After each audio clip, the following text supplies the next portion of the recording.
سود کے خلاف کمپین چلائی آپ نے دیکھا ہوگا, جگہ جگہ پوسٹر لگے ہوئے تھے, بہت اچھی کمپین تھی وہ, میں بھی خوش ہوتا تھا یار ماشاءاللہ یہ لوگ بہت اچھا کام کر رہے ہیں. تو مجھے اندر ہی کے بعض لوگوں نے بتایا کہ اس کمپین میں انہوں نے ساتھ ساتھ اسلامک بینکنگ کی مخالفت بھی شروع کر دی اور قسطوں کے کاروبار کی بھی, کہ یہ بھی وہی ہے, کوئی فرق نہیں ہے.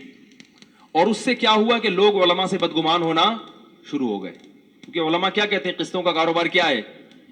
اب کیش پہ کوئی چیز ہمیشہ سستی ہوتی ہے اور قسطوں پہ مہنگی, تو وہ کہتے ہیں دیکھو ادھار پہ نفع اٹھا رہے ہیں, تو یہ کیا ہو گیا, سود ہو گیا.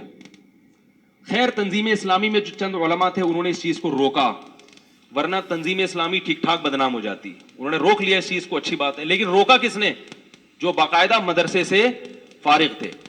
بھئی ایسا نہیں ہے. تو میں یہ عرض کر رہا ہوں کیوں, اخلاص ہونا کافی نہیں ہے. آپ اگر سود کے خلاف بھی کمپین چلا رہے ہیں تو آپ کو سود پہ باقاعدہ عبور ہونا چاہیے کہ سود کی ڈیفینیشن کیا ہے. عوام پتہ ہے کس پہ جاتی ہے, حکمتوں پہ. عوام کہتی ہے دیکھنے میں چونکہ ایک جیسے لگ رہے ہیں, کیونکہ سود کا مقصد جو ہے, یعنی سود میں جو خرابیاں ہیں وہی قسطوں کے کاروبار میں خرابیاں پائی جا رہی ہیں.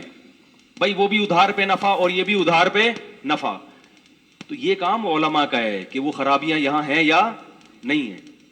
بعض کہتے ہیں انہوں نے ہیلے اختیار کیے ہیں, تو یہ علماء جانتے ہیں کہ کون سا ہیلا جائز ہے اور کون سا ہیلا.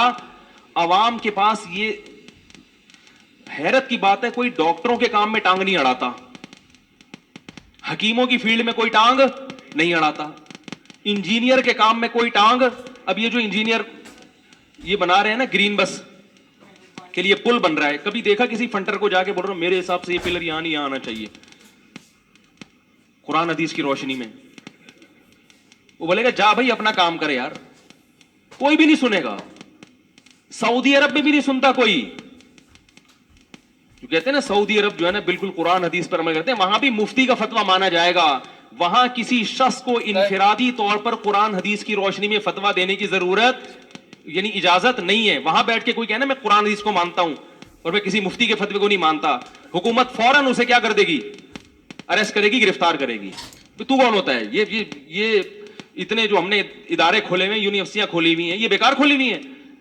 یہ صرف ہمارا ملک ہے جہاں فری جھوٹ ہے, کوئی بھی اٹھ کے جعلی حکیم بھی بن جاتا ہے, جعلی ڈاکٹر بھی بن جاتا ہے اور جعلی مفتی بھی بن جاتا ہے, اور پبلک کہہ رہے ہیں بات چونکہ دلیل سے کر رہا ہے لہذا اس کی بات میں دم ہے. تمہیں پتا کیسے چلا کہ دلیل سے کر رہا ہے کہ نہیں کر رہا؟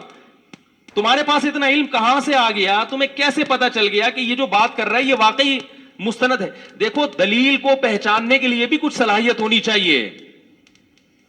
آپ کو پتا ہونا کہ دلیل کی قسطوں کا کاروبار